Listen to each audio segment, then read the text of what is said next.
Kildare in their quarter-final.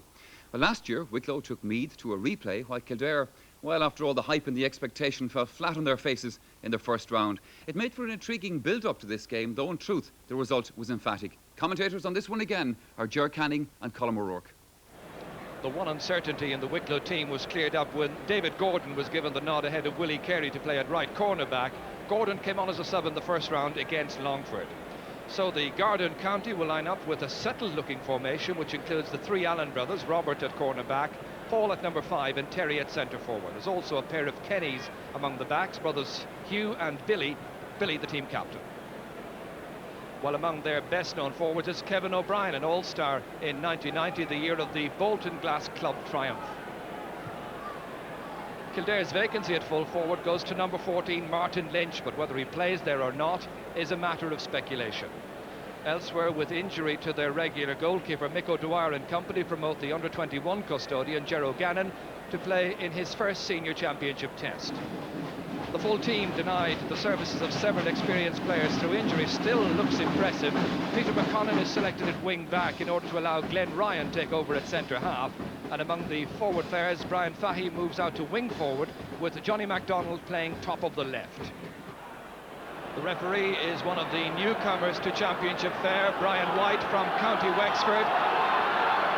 Martin Lynch is playing top of the right. He's moving across, in fact, and Jarlath Gilroy is operating in full forward for Kildare, who won the toss and play against the breeze in the first half. That's from left to right. Paul Allen belting it down for Wicklow, and a chase on here with Ger O'Gannon getting there first.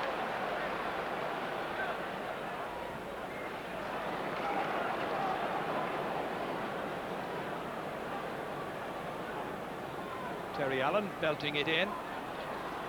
Nice little switch of direction. Conan Day has his effort blocked down.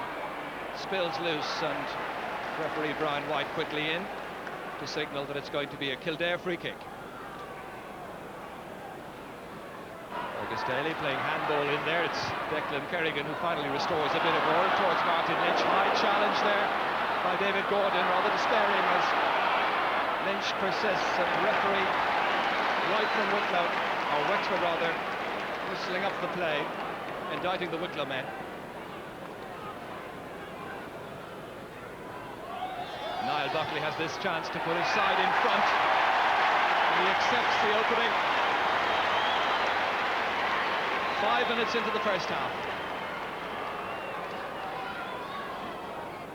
Wicklow now have made a very good move, putting Billy Kenny on Martin Lynch.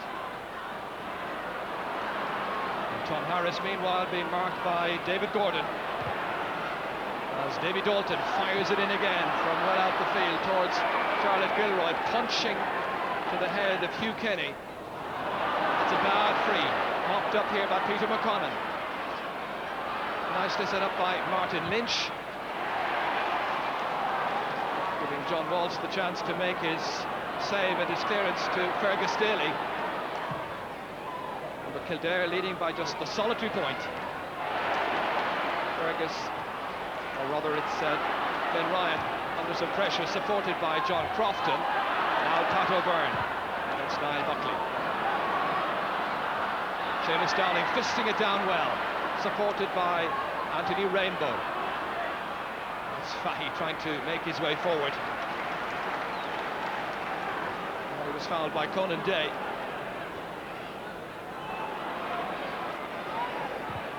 Declan Kerrigan, it's a good ball forward for Tom Harris to run on to, against David Gordon. To Harris, tight angle, he's put it over the bar. He did well. A simple and effective movement, Declan Kerrigan setting it inside for Harris.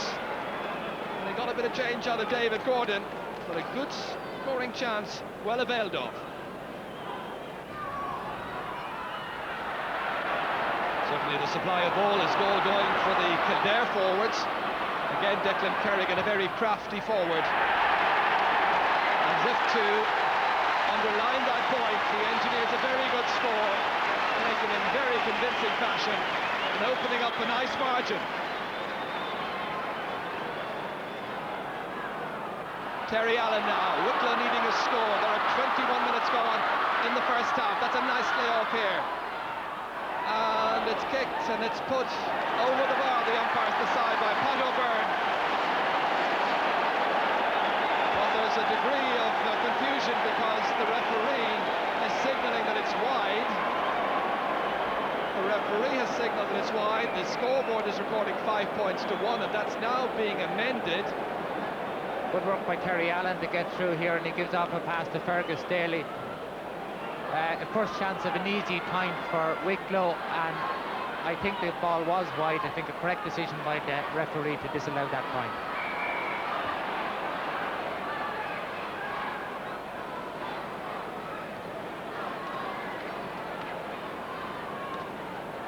So veteran campaigner Pat Baker, who scored a superb goal against Meath in last year's championship from just outside the 45-metre lines, looking to open the Wicklow scoring from a huge free.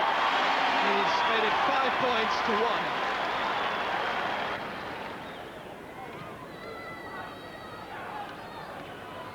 Sean McGovern takes it brilliantly. They're just ahead of Fergus Daly. Not an easy thing to do, but it's Terry Allen who's picked up the pieces. Brilliantly blocked down. Then Ryan spreading it outside now towards Peter McCullen. He had to work hard for that because Terry Allen was putting in a stern challenge. McGovern forward towards Declan Kerrigan. Hefty shoulder from Tom Harris on Pat O'Byrne, but now it's played down to Pat Baker, 45 metres out. Over 6 points the margin. Terry Allen playing it inside. Johnny Crofton having to judge it expertly against Kevin O'Brien. And Martin Lynch will certainly be given a roving commission, as they call it. The freedom to play all around the park. Brian Fahy. It reaches Declan Kerrigan. And this is an assured Kildare performance. Short, measured football. Harris, who switched into the inside forward line, transferred back outside again. Declan Kerrigan now with a scoring chance, which should have been. There was nobody on him. He could have carried it forward an extra 10 yards had he wished to do so. Philip Healy. Fisted on by Terry Allen. Now Seamus Dowling reading it well. Martin Lynch and Davy Dalton. Oh, that's a high one from Paul Allen, and dangerously into the face there of Davy Dalton. And Philip Allen will be called back, and he'll be quite lucky to escape with just a lecture here. The Wicklow players are beginning to get a bit frustrated because they're being totally dominated all over the field. But he sent him off. Well, he gave him the lecture, and that seemed to indicate that he was going to allow him stay on. Nicely fetched, beautifully taken by Niall Buckley. Been up towards Jarlath Gilroy. Ooh, a hefty collision, and the Wicklow man has come off second best as Declan Kerrigan advances, pounces and scores magnificently. He held up the point of the attack, and that was an absolutely flawless shot.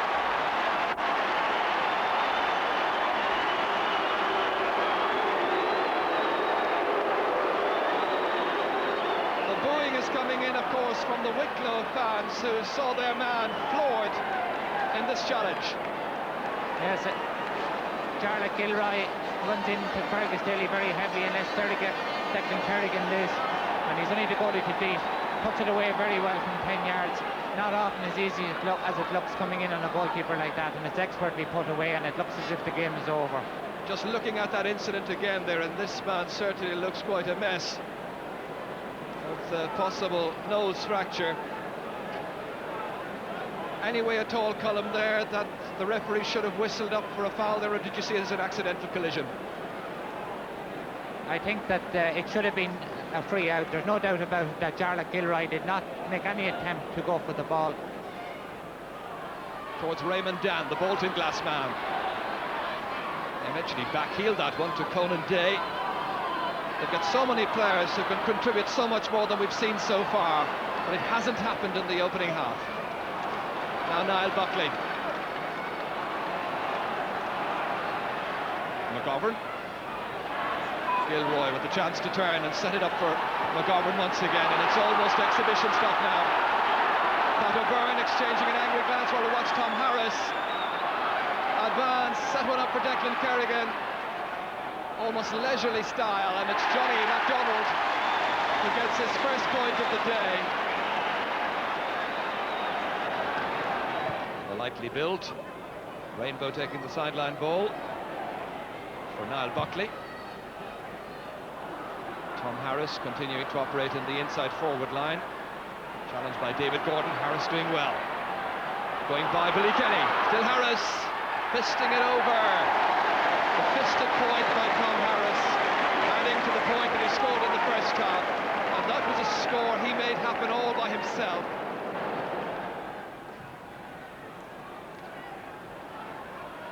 Beautifully fetched by Niall Buckley. Lovely aerial work, supported now by Martin Lynch in a three-man midfield as Charlotte Gilroy watches it hop, and it's gone over the bar. All from that super catch back there. Well, they might cheer. Such a wide margin now between the teams.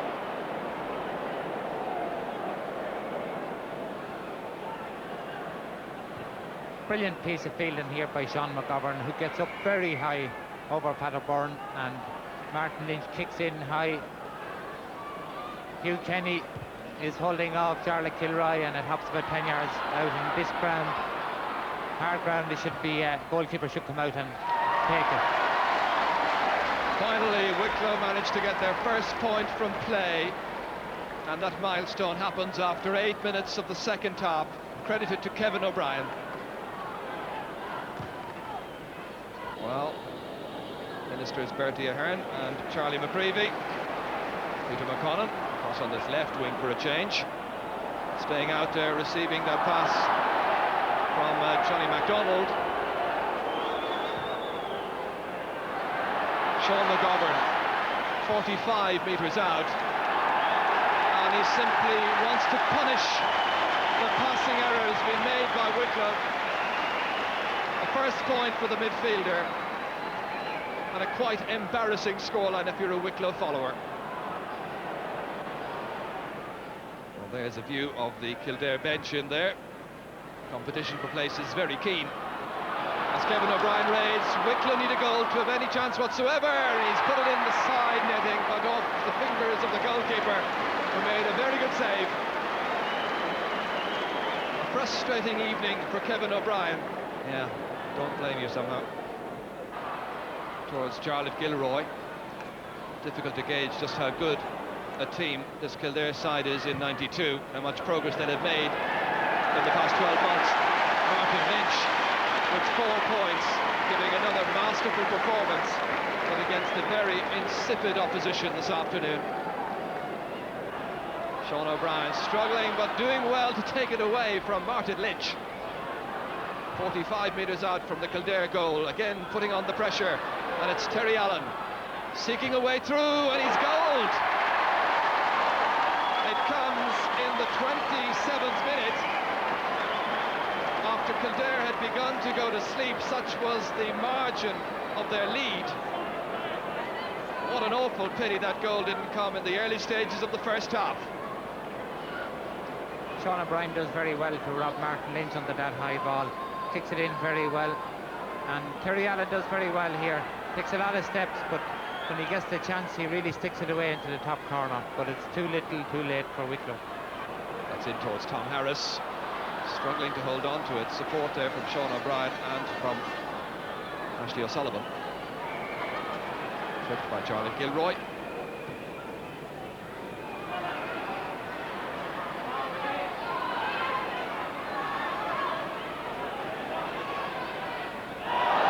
O'Sullivan and Willie Carey there being called back by the referee.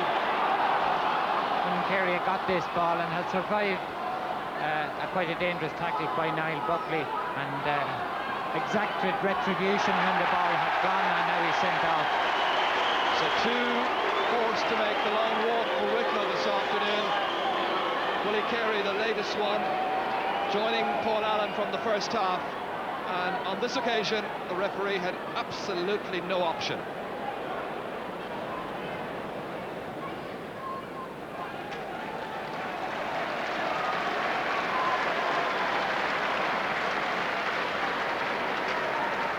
So it's now 13-man Wicklow playing the last minute of this dreadful championship match. Just two backs against three forwards, nothing counting the goalkeeper, and this can be stuck away finally, but it's not by Eric Dockery. Endear himself to Mick O'Dwyer with that type of shooting.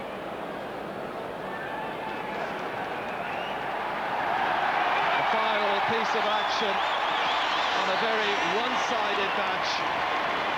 Tom Harris and Sean O'Brien, two of the top performers in the game, but a game that was just about decided by Declan Kerrigan's first half goal after 31 minutes against a Wicklow side who had two players sent off, first Paul Allen and later on Willie Carey, by the referee from Wexford, Brian White.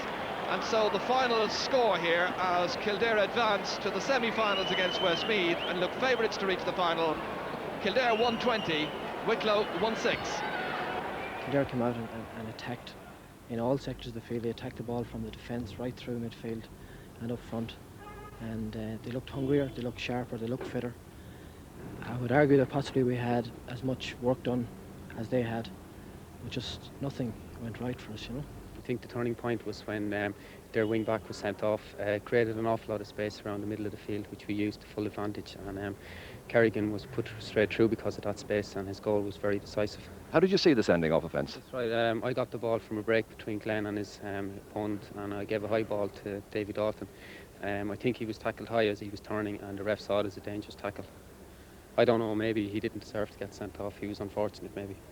And the goal incident then for Declan Kerrigan, there was in fact a foul on Fergus Daly just immediately before that. That's right, it was a kind of off the ball. I don't think the ref saw it, and he let play go on to our advantage, thankfully.